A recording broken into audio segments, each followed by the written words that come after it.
कहानी की शुरुआत में हमें एक बोट को दिखाया जाता है जो नदी के सहारे धीरे धीरे आगे बढ़ रही होती है। इस बोट को एंडी नाम का एक आदमी चला रहा है। वो इस बोट में अपनी वाइफ और अपनी छोटी बच्ची के साथ सफर कर रहा है। तभी उसे नदी के किनारे एक फैमिली दिखती है। एंडी उन्हें देखकर खुश हो जाता है और हाथ हिलाते हुए उन्हें इशारा करता है, लेकिन वहाँ पर जो आदमी होता है वो एंडी को गन दिखाता है क्योंकि वो नहीं चाहता कि एंडी उन तक पहुंचे, क्योंकि ये दुनिया एक ज़ॉम्बी वायरस के कहर से जूझ रही है। एक ऐसा वायरस जो इंसान के दिमाग पर असर करता है और इंसान 48 घंटे में पूरी तरह से एक खूंखार जानवर यानी ज़ॉम्बी बन जाता है। एंडी अपनी वाइफ से कहता है कि ये दुनिया पूरी तरह से बदल चुकी है। एंडी की वाइफ कहती है कि अब हम लोग भी अब ज्यादा दिन तक इस बोट पर सरवाइव नहीं कर सकते क्योंकि हमारे खाने की सप्लाई खत्म हो रही है। एंडी अपनी वाइफ से कहता है कि तुम चिंता मत करो, कुछ दिनों में ये सब कुछ ठीक हो जाएगा। अगली सुबह जंगल में धूमी नाम की एक लड़की को दिखाया जाता है जो कि अपने पैरों पर पत्ते बांध रही होती है। दरअसल ये पत्ते इसीलिए बांध रही है ताकि ज़ॉम्बी इसके पैरों की आवाज न सुन सके और वह ज़ॉम्बी से बच जाए। दरअसल धूमी के पिता भी ज़ॉम्बी बन चुके थे। धूमी अपने पिता को एक गड्ढे में रखती थी और वह दिन में शिकार करके रात को अपने पापा को खिलाती थी क्योंकि वह अपने पिता से बहुत प्यार करती है। वहीं दूसरी तरफ एंडी को पानी में एक टूटी हुई बोट दिखती है। वो उसके अंदर जाता है जहाँ पर उसे खाने पीने का सामान मिलता है। तभी उसे एहसास होता है कि वहाँ पर जो केबिन बनाया गया है उसके अंदर कुछ है, पर इससे पहले कि वो चीज बाहर आती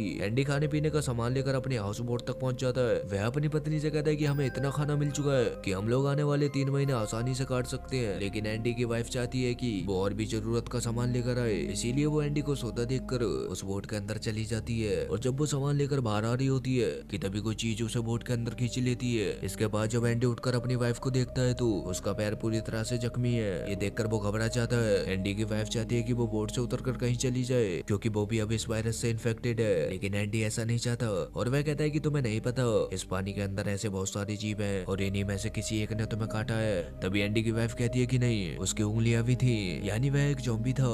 इस बात से एंडी को बहुत दुख होता है। वो अपनी वाइफ से कहता है कि अभी तुम्हारे पास 48 घंटे हैं, तब तक मैं तुम्हें डॉक्टर के पास ले जाऊंगा। हालांकि उसकी वाइफ नहीं चाहती, लेकिन एंडी अपनी वाइफ को किसी भी कीमत पे खोना नहीं चाहता और इस तरह वो अपनी पत्नी को लेकर जमीन पर आ जाता है ताकि वह समय रहते अपनी पत्नी को नजदीकी हॉस्पिटल तक ले जाए। तभी रास्ते में इन्हें एक गाड़ी मिलती है जिसे लेकर ये लोग आगे बढ़ जाते हैं, पर कुछ ही दूर जाने के बाद एंडी की वाइफ की तबीयत खराब होना शुरू हो जाती है, यानी कि वायरस का असर अब उस पर हो रहा है और अब कुछ ही देर बाद वो ज़ॉम्बी बन जाएगी। एंडी की वाइफ चाहती है कि एंडी उसे यहीं पर छोड़कर अपनी बेटी के साथ चला जाए ताकि एंडी और उसकी बेटी सेफ रह सके, बट एंडी ऐसा नहीं चाहता और किसी तरह से उसे मनाकर वापस गाड़ी में बिठा लेता है। जब ये लोग आगे बढ़ रहे होते हैं तभी इनकी गाड़ी के आगे एक ज़ॉम्बी आ जाता है जिस वजह से उनका बैलेंस पूरी तरह से आउट हो गया और उनकी गाड़ी का एक्सीडेंट हो जाता है। इस एक्सीडेंट में एक लकड़ी एंडी की वाइफ के आर पार जाती है, यानी कि कुछ ही देर में वो अब मरने वाली है। वहीं एंडी को भी काफी चोट लगी थी, इसीलिए वो बेहोश हो जाता है और जब उसे होश आता है तो उसकी वाइफ की बॉडी में पूरी तरह से इन्फेक्शन फैल चुका है, यानी अब वो पूरी तरह से ज़ॉम्बी बन चुकी है। पर अपनी सारी एनर्जी खोने से पहले उसने अपने दरवाजे पर लिखा होता है सेव हार्ट, यानी उसने अपने हस्बैंड से अपनी बेटी को बचाने के लिए कहा है। एंडी अपनी छोटी सी बेटी को बचाने के लिए पीछे से उठाने के लिए हाथ बढ़ाता है और तभी उसकी वाइफ उसके हाथ में काट लेती है। एंडी किसी तरह से अपनी बेटी को गाड़ी से बाहर निकाल लेता है। वो पूरी तरह से टूट चुका है क्योंकि उसने अपनी वाइफ को खो दिया। साथ ही साथ 48 घंटे में ये वायरस उसकी पूरी बॉडी में पूरी तरह से फैल जाएगा। उसे नहीं पता कि उसके बाद उसकी बेटी का ख्याल कौन रखेगा। एंडी अपनी घड़ी में 48 घंटे का टाइम सेट कर देता है और ना चाहते हुए भी अपनी वाइफ को मार देता है। एंडी अपने आप को भी खत्म करने के बारे में सोचता है। दरअसल वो जानता है बाद में वो भी अपनी बेटी को काट लेगा, लेकिन फिर भी वो हिम्मत नहीं हारता और अपनी बेटी को किसी सुरक्षित जगह पर पहुंचाने के लिए थोड़ी दूर चलने के बाद रास्ते में उसे फिर से वो ज़ॉम्बी दिखता है जिसकी वजह से उसकी गाड़ी का एक्सीडेंट हुआ था। वो एक लकड़ी उठा लेता है कि तभी वहाँ पर धूमी आ जाती है। धूमी एंडी से कहती है कि मेरे फादर नुकसान मत पहुंचाना। वो लड़की अपने हाथ को काटती है और जब उसका खून निकलता है तो वो उसे एक पेड़ पर लगा देती है। ये देखने के बाद लड़की के फादर जो कि इन्फेक्टेड है वो पेड़ पर जाकर उसे चाटना शुरू कर देते हैं। दरअसल इस तरह वो अपने फादर को डायरेक्शन देती है, जहाँ वो जाती है उसके पीछे पीछे वो भी चला जाता है। एंडी भी अपनी बेटी को लेकर वहाँ से निकल जाता है और जब वो रास्ते में आगे जा रहा होता है तभी वहाँ पर एक सीक्रेट लाइट चलती है और एंडी समझ जाता है कि यहाँ पर कोई ना कोई है। ये एक स्कूल होता है। एंडी भी स्कूल के अंदर चला जाता है जहाँ पर एक लेडी होती है। वो लेडी एंडी के जख्म पर मरहम लगाती है और कहती है कि तुम आज रात यहीं पर रुक जाओ। एंडी रात को वहाँ पर रुका होता है। तभी वो देखता है कि सामने आदिवासी आग लगा रहे हैं। उन्हीं में एक लेडी होती है जो धूमी धूमी आवाज लगा रही होती है। धूमी वही बच्ची होती है जो एंडी को मिली थी, जो अपने फादर को ले गई थी, और ये लेडी उसी की माँ होती है जो अपनी बेटी धूमी को ढूंढ रही होती है। वहीं दूसरी तरफ धूमी को दिखाया जाता है जो कि अपने पिता के साथ होती है। दरअसल धूमी अपने पिता को छोड़कर जाना नहीं चाहती क्योंकि उसे डर है कि लोग उसके पिता को इन्फेक्टेड देखकर मार डालेंगे और इसी वजह से वो अपने ज़ॉम्बी पिता को एक गड्ढे में छिपा कर रखती थी। इधर एंडी पर ज़ॉम्बी वायरस का असर होना शुरू हो चुका है, उसे उल्टी होती है और फिर वो बेहोश हो जाता है। अगली सुबह एंडी उठकर देखता है कि अब उसके पास सिर्फ 32 घंटे ही बचे हैं, जिसके बाद वो ज़ॉम्बी बन जाएगा। अब एंडी बिना कुछ सोचे समझे अपनी बेटी को लेकर आगे सफर के लिए निकल पड़ता है। बीच रास्ते में उसे एक बड़ी सी गाड़ी दिखाई देती है और उससे पहले कि एंडी गाड़ी के अंदर बैठता उसके ऊपर कोई गोली चला देता है। देखता है कि सामने एक आदमी लेटा हुआ है। दरअसल उसने गोली उसके ऊपर नहीं चलाई होती है, उसके पीछे एक ज़ॉम्बी आ रहा होता है, उसने उसे गोली मारी होती है। वो एंडी से कहता है कि गोली की आवाज सुनकर सभी इन्फेक्टेड लोग यहाँ पर आ जाएंगे, तुम्हें जल्दी से मुझे यहाँ से निकालना होगा। दरअसल वो एक बहुत बड़े सिलेंडर के नीचे फंसा हुआ होता है। एंडी उस सिलेंडर को गाड़ी से खींचकर हटा देता है और इसके बाद ये दोनों के दोनों यहाँ से निकल जाते हैं। वो आदमी उसे अपने घर ले जाता है जहाँ पर उसकी वाइफ भी होती है। ये घर पूरी तरह से ज़ॉम्बी से इन्फेक्टेड लोगों से सेफ है। इसके बाद वो आदमी जिसका नाम बिक है वो एंडी को अपने साथ एक जगह ले जाता है जहाँ पर एंडी देखता है कि बहुत सारे इन्फेक्टेड लोग एक गेट के चारों तरफ होते हैं। बिक एंडी से कहता है कि तुम्हें इन्हें मारना है और अब एंडी और बिक उनका शिकार करना शुरू कर देते हैं। सबको मारने के बाद जब ये लोग पिंजरे के पास जाते हैं तो एंडी देखता है कि पिंजरे के अंदर और कोई नहीं बल्कि थूमी को कैद करके रखा गया है। एंडी बिक से पूछता है कि ये सब क्या है, तो बिक कहता है कि शेर को पकड़ने के लिए पेड़ को चारा बनाना ही पड़ता है। हालांकि एंडी को ये देखकर बहुत बुरा लगता है। तभी बिक एंडी से कहता है कि तुम इस लड़की के बारे में ना सोचकर अपनी बेटी के बारे में सोचो।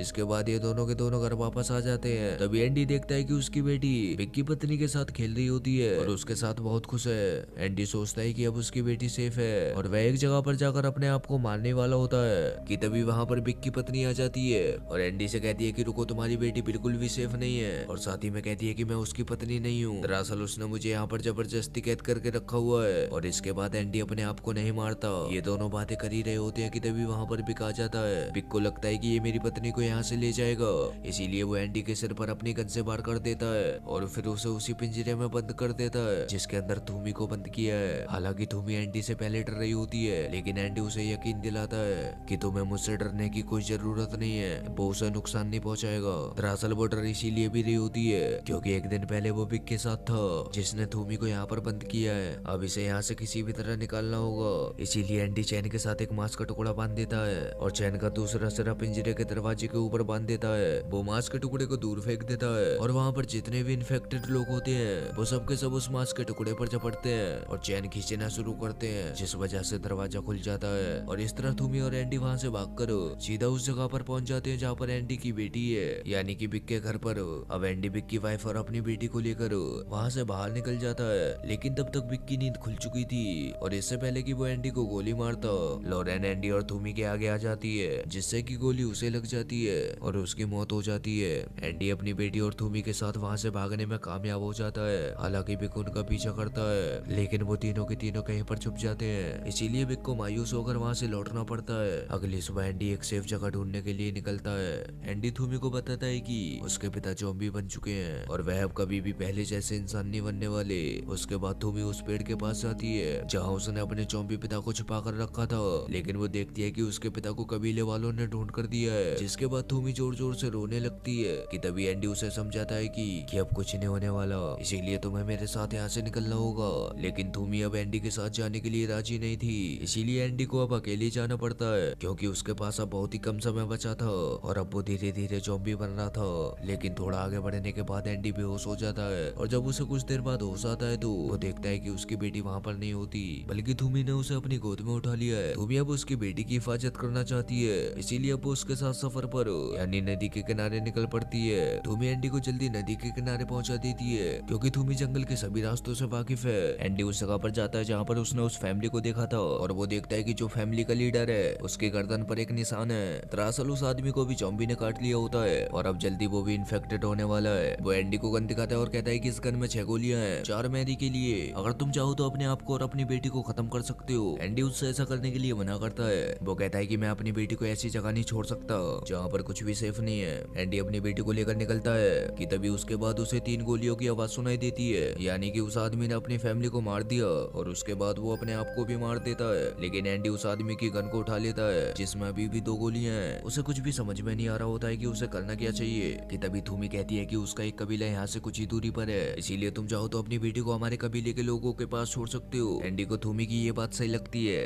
वैसे भी उसके पास और कोई चारा नहीं था, इसीलिए वह लोग जल्दी से उस कबीले की ओर निकल पड़ते हैं। बीच में उन्हें एक सुरंग से होकर गुजरना पड़ता है जिसमें बहुत सारे ज़ॉम्बी थे, पर ये लोग उन सभी से बचते हुए आगे बढ़ते हैं। तभी ये देखते हैं कि सामने बिक होता है, लेकिन बिक ने इन्हें नहीं देखा होता। इसीलिए एंडी अपनी बेटी और थूमी को वहीं पर खड़ी है गाड़ी के अंदर बैठा देता है और खुद वहाँ पर खड़े ज़ॉम्बी जिन्हें बिक ने बांधा होता है उनके साथ लाइन में खड़ा हो जाता है। बिक एक एक करके ज़ॉम्बीज को मार रहा होता है और जैसे ही वो एंडी के पास आता है, एंडी अपना रिवॉल्वर निकालकर उसे मारने की कोशिश करता है और इस हाथापाई में वो एंडी की रिवॉल्वर छीनकर उसे ही गोली मार देता है। इसके बाद वो गाड़ी के पास आता है जहाँ पर थूमी और एंडी की बेटी है। वो थूमी को गाड़ी से निकालकर बाहर फेंक देता है जिससे कि वो बेहोश हो जाती है और वो एंडी की बेटी को लेकर गोद में बिठाकर एक जगह पर बैठ जाता है। एंडी उसके पास जाता है और वो उससे अपनी बेटी मांगता है। बिग कहता है कि तुमने मेरी लॉरेन को मुझसे छीना था, अब मैं तुम्हारी बेटी को तुमसे छीन लूंगा। एंडी कहता है कि लॉरेन तुम्हारी कभी थी ही नहीं। इस बात से उसे एहसास होता है कि कहीं ना कहीं वो सच बोल रहा है। दरअसल वो अंदर ही अंदर गीट में भी होता है और वो एंडी की बेटी को वापस कर देता है। इसके बाद थूमी एंडी और एंडी की बेटी यहाँ से आगे बढ़ना शुरू कर देते हैं। यहाँ पर एंडी पर एक बार फिर से दौरा पड़ता है, पर जब वो अपनी बेटी की आवाज सुनता है तो वो फिर से होश में आ जाता है, लेकिन इसके बाद ज्यादा दूर तक नहीं चल पाता।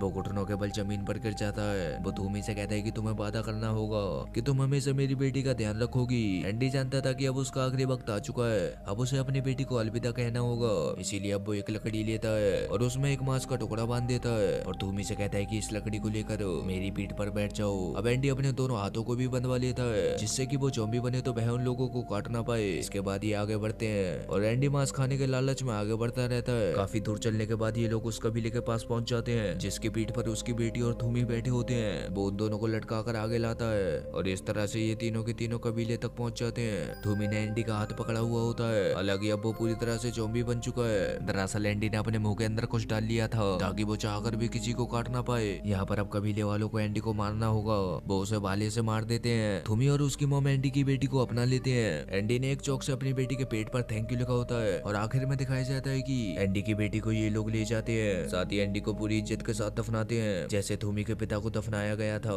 इसी के साथ इस मूवी की कहानी का एंड होता है और अगली मूवी आपको कौन सी एक्सप्लेन करानी है मुझे कमेंट में जरूर बताना। और अब हम मिलते हैं किसी नेक्स्ट वीडियो में, तब तक के लिए जय श्री कृष्णा।